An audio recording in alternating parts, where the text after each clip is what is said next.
नमस्कार, स्वागत है आपका क्राइम तक पर। मैं हूं आपके साथ मनीषा झा। आप देख रहे हैं world crime bulletin. Israel Hamas के बीच जो युद्ध चल रहा था उस पर विराम लगा हुआ और इसी बीच व्हाइट हाउस ने भी अपनी प्रतिक्रिया दी है। अमेरिका ने कहा है कि इजराइल और हमास के बीच चल रहे युद्ध विराम में और विस्तार का समर्थन वो करते हैं, यानी वो चाहते हैं कि ये जो युद्ध विराम है वो और ज़्यादा लंबे अवधि के लिए हो, ज़्यादा दिनों तक युद्ध पर विराम लगा रहे ताकि बंधकों की रिहाई सुनिश्चित हो सके। और उनके प्रवक्ता जॉन किर्बी ने कहा है कि सभी बंधकों की सुरक्षित रिहाई होनी भी चाहिए, यानी कि जो युद्ध विराम लगाया गया था और इसमें शर्त ये रखी गई थी कि हर दिन कुछ ना कुछ जो बंधक हैं उनको वापस छोड़ा जाएगा हमास की तरफ से, और अगर ये प्रक्रिया और लंबी चलती है और सभी की रिहाई हो जाती है तो युद्ध विराम बढ़ना चाहिए, ये कहना है अमेरिका का। उत्तरी गजा के बाद दक्षिणी गजा में सैन्य अभियान की तैयारी जो इजराइल कर रहा है, इसको देखते हुए अमेरिका ने चेतावनी दी है।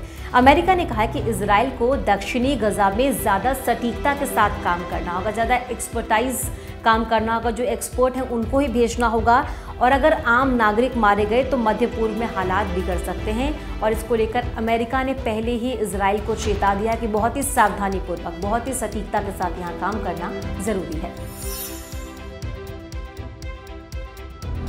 और अब बात करेंगे चीन की। चीन के राष्ट्रपति शी जिनपिंग अपने देश के बच्चों को, वो भी वो बच्चे जिनकी उम्र 7 साल तक है, उनको भी युद्ध के लिए तैयार कर रहे हैं। चीन के राष्ट्रपति शी जिनपिंग संभावित जंग के लिए अभी से ही बच्चों और युवाओं को तैयार कर रहे हैं। चीन में 7 साल से कम उम्र के सैकड़ों बच्चों को अभी से ही मिलिट्री की ट्रेनिंग दी जा रही है। हैरान करने वाली बात यह है कि ये ट्रेनिंग उन्हें एथलेटिक्स के नाम पर दी जा रही है। बच्चों को ये ट्रेनिंग शंघाई में दी जा रही है। शंघाई स्पोर्ट्स ब्यूरो का कहना है कि इस दौरान ये एथलीट्स चीनी सेना की युद्ध भावना को गहराई से सीखेंगे, लेकिन अपने आप में ये विचार करने वाली बात है कि जिन बच्चों की उम्र 7 साल या उससे कम है, उन्हें उनके खेलने कूदने की उम्र है, और इस उम्र में उन्हें एथलेटिक्स के नाम पर इस तरह की ट्रेनिंग देना कहाँ तक सही है।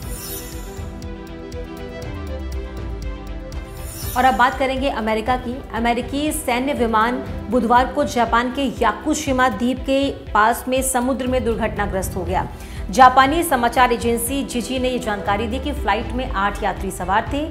यात्रियों को लेकर अभी तक कोई भी ऐसी आधिकारिक जानकारी जो है वो सामने नहीं आई है। जापानी ब्रॉडकास्टर एम्बेसी ने बताया है कि दुर्घटना जो है वो स्थानीय समय के हिसाब से 2:47 पर हुई, और वहां के स्थानीय निवासी बताते हैं कि विमान के समुद्र में गिरते ही विमान के बाएं इंजन में आग लग गई थी।